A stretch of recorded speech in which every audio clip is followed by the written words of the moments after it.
This past August, I picked up a lot of side jobs house sitting, while working at a ranch that gave horseback riding lessons. The families were all very nice and it paid well. This past November, I was house sitting for a family and watching their Labrador retriever named Maggie while they were on vacation. They lived in a very nice neighborhood on the outskirts of a small town. The house was on the far end of the neighborhood, and thick trees flanked the backyard, and a dirt road ran behind the trees. I accidentally went down the road the first time and tried to find the house, but there wasn't much down there. Just an abandoned house with lots of deer in the front yard, and a small run-down ranch house. The first night, everything was great, but the second night, not so much. I had this weird feeling a few hours before I went to bed, but I wrote it off as spending too much time reading creepy stories on Reddit. I made sure all the doors were locked, blinds were closed, and I went to bed just after midnight. But as I fell asleep, I still couldn't shake this uneasy feeling. Maggie usually sleeps with me, but that night she just followed me up the stairs and to the bedroom, and then just sulked back downstairs. At 2:26 a.m., Maggie woke me up by standing next to the bed and whining. I had just let her out before I went to bed, and I was pretty sure she didn't have to go to the bathroom. I rolled over and hoped that she would stop, but she didn't. I gave in soon enough, and as I climbed out of bed, I realized that the house was freezing cold. I followed Maggie downstairs to the kitchen. All the doors to the house were weird. You can't open any of them from the inside or outside without a key. Not to mention this was a very heavy door, not the kind that just gets blown open by the wind. The only thing that eased my mind was that Maggie didn't seem ready to kill an intruder, and she'll usually at least bark at you. So I did a quick look around. I was too scared to do anything more. Nothing seemed out of place. The owners often left credit and debit cards, as well as wads of cash lying on the counters, and it was all there. If anyone was going to steal something, it was right next to the door, and easy pickings. But since nothing was missing, I tried to brush it off as just forgetting to lock the door. I made sure it was locked this time and went back to bed. Maggie still didn't want to sleep with me, and went back downstairs. Less than an hour later, she woke me up again. This time, I didn't question her. I crept back downstairs more cautiously than I had before. The back door was open again. This time, the key that had been sitting on the kitchen counter was in the lock. Someone had been in the house with me. The police were called. They looked all around the house but found no one. Everything of value was still in place, so I was really worried about the intentions of whoever broke in. The family was shocked that something like that happened and have since moved to a large farm 20 minutes away and now have video surveillance.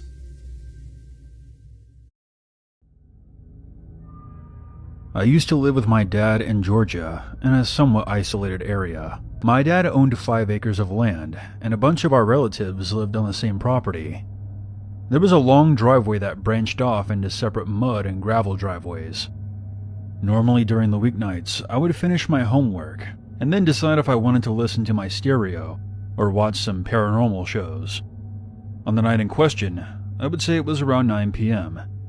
I was getting settled down for the night when suddenly, out of nowhere, there came a tap on my bedroom window. My bedroom was on the second floor, and there were no trees near my window for someone to climb up. Most of my family were away at the time, so right away I was a bit freaked out. There was a large TV stand in front of the window, which obscured my view. I went downstairs and searched through the kitchen and the living room to see if anyone was outside. My dad usually worked late nights, so I was unfortunately home alone at the time. I thought maybe my dad had forgotten his house keys, and I started walking towards the front door to check if he was there. I couldn't see his car in the driveway, since he usually parks by the front door window. Directly behind the living room is a sliding glass door with long blinds. The light on the back porch was on, and I could see a silhouette of someone standing on my back porch. Panic took over. I knew that it wasn't my father, and I didn't know if the door was locked. If I just stood there, I would give the intruder the chance to enter the house, So I bolted to the door to make sure it was locked. I stuck my hands through the blinds, too afraid to look outside. Thankfully, it was locked. I then ran to the kitchen and grabbed a huge knife to protect myself, and then went back upstairs into my bedroom. Right as I turned my light off, there came a loud bang outside my window. I hid in my closet and called my dad to let him know what was going on. He confirmed that no one should be at the house and said that he was heading over right away before he hung up. I called the cops, and the dispatch informed me that the nearest unit was about 25 minutes away. I waited in the closet with a knife ready to strike at whoever entered my room. The banging noises continued, and they sounded as if they were coming from every direction, almost as if there was more than one lunatic outside trying to get in. My dad and the police got there at the same time, but by then, the assailants were gone. The officers conducted a quick search of the property before taking my statement. My dad told me afterward that they saw multiple sets of footprints in the mud going all the way around the house. I'm not sure what was scarier, seeing the figure on the back porch, or knowing that there was multiple people there. I hate the fact that I even have a story to share, but it goes to show you when living in a major metropolitan city, you never know what walks of life you'll pass by or drop off. So a little backstory. In 2003, I was a 16-year-old employee at an urban clothing store here on the south side of Chicago. At the time, I had a manager who was in his early 20s by the name of Anthony. Anthony was pretty arrogant and obnoxious, but overall he was a really cool guy. I used to kind of give him shit and tease him whenever it came to approaching the ladies, because he always seemed timid or too aggressive. I was, and still am, a ladies' man, so yeah, I was being an asshole.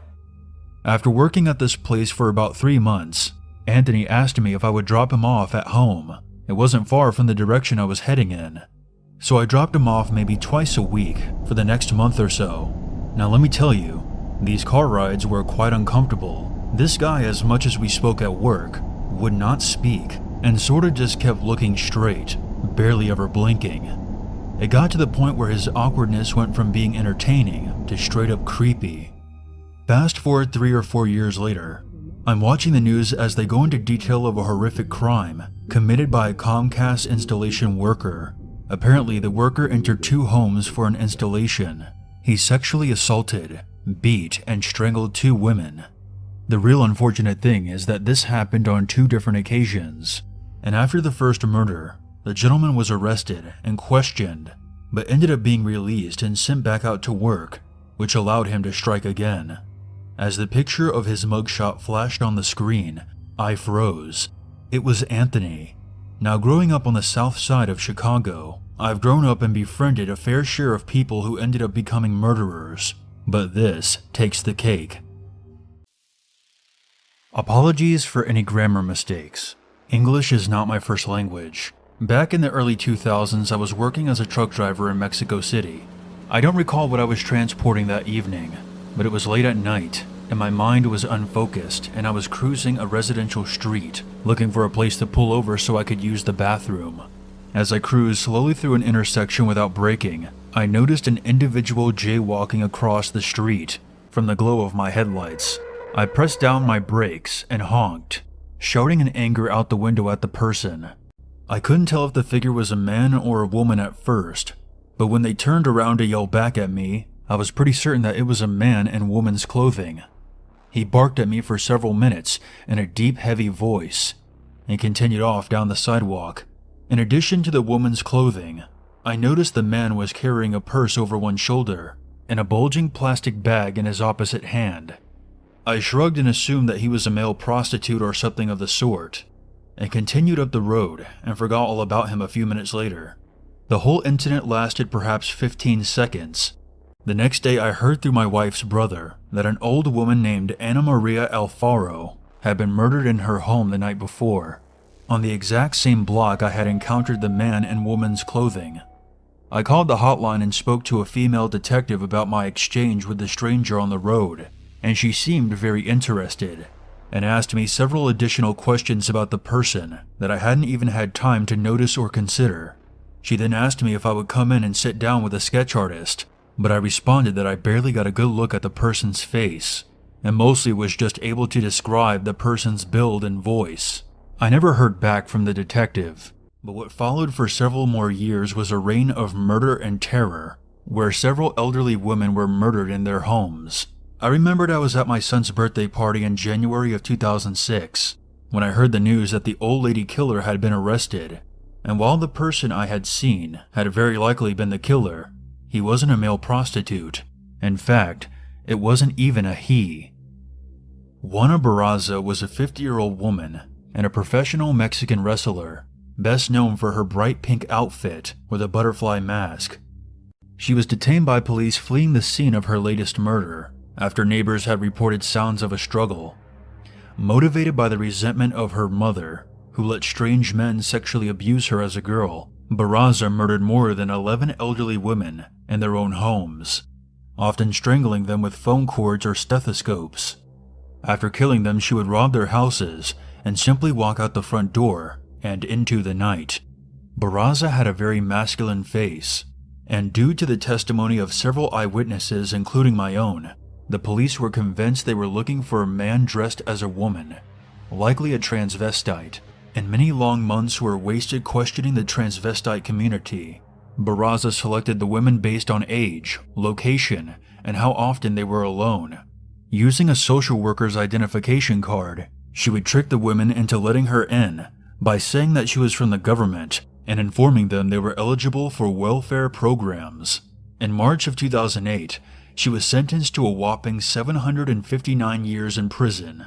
I often wonder if I would have been doing the world a favor if I had hit her with my truck that night.